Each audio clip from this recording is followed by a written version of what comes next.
कोई भी स्पीशीज जो प्रेजेंटली अर्थ के ऊपर एग्जिस्ट करती है वो स्टेबल नहीं होती, वो स्लोली एंड ग्रेजुअली या एब्रप्टली दूसरी स्पीशीज का निर्माण करती है। इस प्रोसेस को हम लोग स्पेशिएशन कहते हैं। स्पेशिएशन के प्रोसेस में हमने ये अंडरस्टैंड किया कि वो एनाजेनेसिस की प्रोसेस से भी हो सकता है या फिर क्लैडोजेनेसिस की प्रोसेस में भी हो सकता है। एनाजेनेसिस जिसमें एक स्पीशीज इंटायरली दूसरी स्पीशीज में कन्वर्ट हो जाती है, और क्लैडोजेनेसिस जिसमें एक स्पीशीज स्प्लिट होकर बड़ी सारी नई स्पीशीज का निर्माण करती है। आज जिस टॉपिक के बारे में पढ़ेंगे उसका नाम है मोड ऑफ स्पेशिएशन और टाइप्स ऑफ स्पेशिएशन। अब मोड ऑफ स्पेशिएशन मतलब स्पेशिएशन किस किस तरीके से होती है। पहले आती है फाइलेटिक।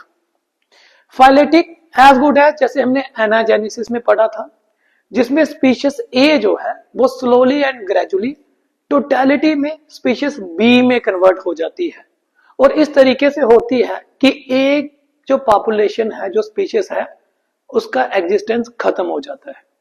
मतलब ए जो है वो पूरे तरीके से बी में बदल जाती है।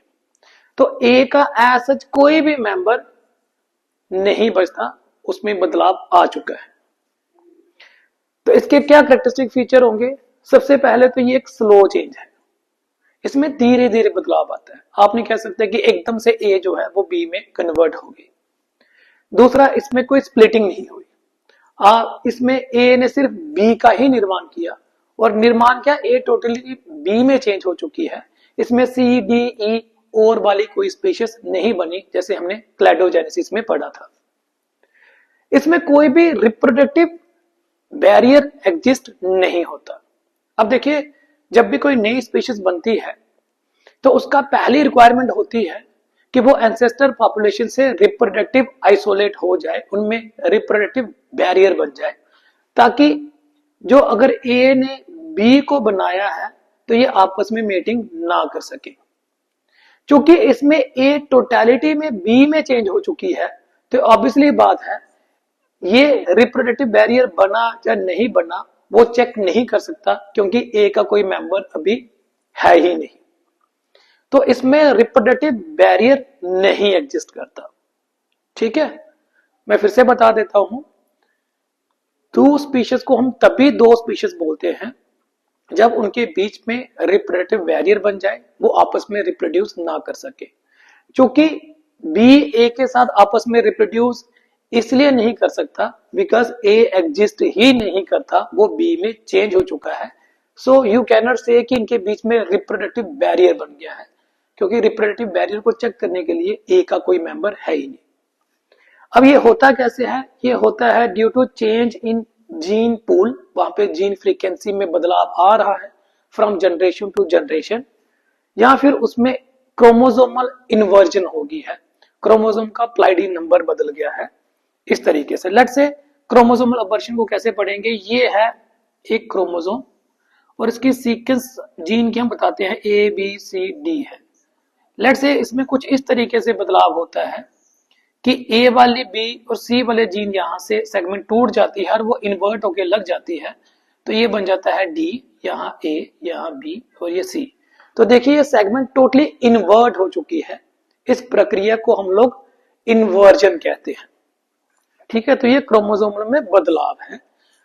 ये भी एक अहम रोल प्ले करता है for the process of phyletic transformation और फाइलेटिक स्पेशिएशन। क्योंकि इस केस में सिर्फ एक स्पीशीज दूसरी स्पीशीज में कन्वर्ट हो चुकी है, यू कैन नॉट से इट कि एक स्पीशीज ने एक से ज्यादा स्पीशीज का निर्माण किया, तो ये ट्रू स्पेशिएशन की कैटेगरी में नहीं आता। तो ये ट्रू स्पेशिएशन की कैटेगरी में नहीं आता, क्योंकि स्पेशिएशन को हम ट्रू की कैटेगरी में तभी डालते हैं जब एक स्पीशीज एक से ज्यादा स्पीशीज का निर्माण करे।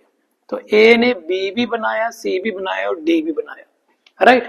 तो चूंकि इसमें स्पीशीज की डाइवर्सिटी हुई है, तो ऐसी प्रोसेस में हम लोग ट्रू स्पेशिएशन कहते हैं। क्योंकि यहाँ पर ए जो है वो अल्टीमेटली बी में कन्वर्ट हो चुका है, तो इसमें कोई भी स्पीशीज की डाइवर्सिटी नहीं हुई, कोई नई स्पीशीज ज्यादा जनरेट नहीं हुई, it's only A conversion. Secondly आता है फ्यूजन ऑफ स्पीशीज।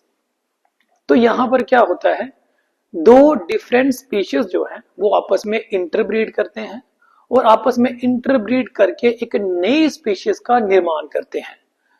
तो चूंकि हमें पता है कि ए स्पीशीज जो है वो बी स्पीशीज के साथ कभी भी मेटिंग नहीं कर सकते, क्योंकि इनके बीच में रिप्रोडक्टिव बैरियर होता है ना। कि स्पीशीज तो तभी बोलेंगे जहां पे group of individual of the same population आपस में इंटरब्रीड कर सकते हैं। तो एक स्पीशीज दूसरे के साथ तो कभी ब्रीड कर ही नहीं सकती। अगर एक स्पीशीज दूसरी स्पीशीज के साथ ब्रीड कर रही है, इट मींस उनके बीच का रिप्रोडक्टिव बैरियर टूट चुका है। और जब रिप्रोडक्टिव बैरियर टूट चुका है तो जो इंडिविजुअल नया बनेगा वो एक नई स्पीशीज का बनेगा। लेकिन यहां पर भी एक बात नोट करने वाली है, क्योंकि लेट्स से ए में ए वाला क्रोमोसोम था, बी में बी वाला क्रोमोसोम था, तो इसमें जो क्रोमोसोम की पेयरिंग होगी वो ए और बी डिफरेंट क्रोमोसोम की है। और चूंकि ये टू डिफरेंट क्रोमोसोम है, इनमें पेयरिंग नहीं हो सकती, ना इनमें मियोसिस होगी और ना ही ये अगली जनरेशन बना सकता है। तो इसे हम बोलेंगे ये स्टीराइल है।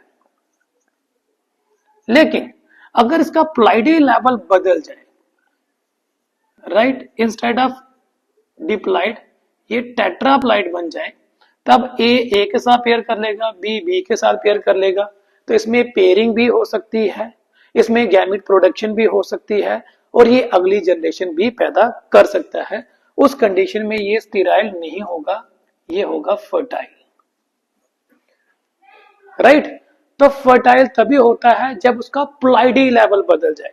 तो फ्यूजन ऑफ स्पीशीज में सबसे प्री रिक्विजिट कंडीशन है कि जब टू स्पीशीज, पहली बात तो वो इंटरप्रेट कर ही नहीं सकते हो, अगर उन्होंने इंटरप्रेटिंग की तो हो सकता है जाइगोट ना बने, अगर जाइगोट बना तो हो सकता है उसे एम्ब्रियो ना बने, एम्ब्रियो बन गया तो हो सकता है वो पैदा ना हो, अबॉर्शन हो जाए, और अगर पैदा हो गया और वह अडल्ट भी बन गया तो मोस्टली वो स्टीराइल रहता है। और अगर उसमें प्लाइडी लेवल बदल गया then only it could be considered as fertile one, जो कि नई स्पीशीज का बेस होता है, वो आगे जाके बड़े सारे सी स्पीशीज का निर्माण करेगा, सी स्पीशीज के मेंबर्स का निर्माण करेगा। लेकिन कंडीशन क्या है, इसकी प्लाइडी लेवल बदलनी चाहिए। क्योंकि इसमें फ्यूजन ऑफ स्पीशीज हो रही है, तो फ्यूजन ऑफ स्पीशीज में जो नई स्पीशीज बनी, इसमें क्या हुआ, रिप्रोडक्टिव बैरियर ब्रेक डाउन हो रहा है, तो ये भी ट्रू स्पेशिएशन की कैटेगरी में नहीं आता, राइट, इसमें ट्रू स्पेशिएशन नहीं होगी। तो इसमें क्या है, ट्रू स्पेशिएशन की कैटेगरी में ये फॉल नहीं करेगा।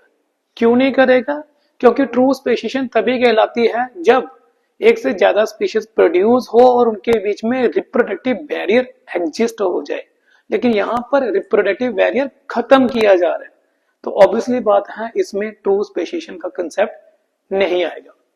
देन आता है ट्रू स्पेशिएशन।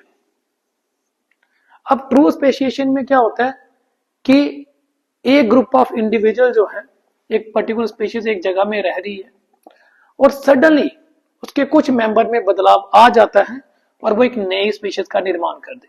चूंकि इसमें सडन ये हुआ है, एब्रप्टली ये हुआ है, तो इसकी पहली कैटेगरी आती है एब्रप्ट स्पेशिएशन, जिसकी एग्जांपल हम पढ़ेंगे लेटर ऑन, जो है सिम्पेट्रिक स्पेशिएशन। इसमें कोई भी ज्योग्राफिकल बैरियर नहीं आया, उसी एरिया में पॉपुलेशन थी, उसी में एकदम से बदलाव आया और एक नई स्पीशीज का निर्माण हुआ। दूसरी होती है जो एब्रप्ट नहीं, धीरे धीरे ए पॉपुलेशन ने स्लोली एंड ग्रेजुअली बी का भी निर्माण किया, इधर सी का निर्माण किया, यहाँ पे डी का निर्माण किया। ये स्लो एंड ग्रेजुअल प्रोसेस है, इसे हम ग्रेजुअल स्पेशिएशन कहते हैं। ये भी ट्रू स्पेशिएशन की कैटेगरी में आता है और इसमें हम जो लेटर हम पढ़ेंगे वो आता है allopatric, parapatric and peripatric type of speciation. इन चारों के बारे में हम वन बाय वन अगले टॉपिक्स में पढ़ेंगे। तो आज हमने पढ़ा कि मोड ऑफ स्पेशिएशन क्या क्या होता है, जिसमें हमने फाइलेटिक के बारे में डिस्कस किया, फ्यूजन ऑफ स्पीशीज के बारे में डिस्कस किया, देन ट्रू स्पेसिएशन के बारे में डिस्कस किया। होपफुली आपको इसके बारे में एक ब्रीफ आइडिया का पता चला होगा। नेक्स्ट टाइम हम वन बाय वन इसे पढ़ेंगे। टिल देन, थैंक यू बच्चे।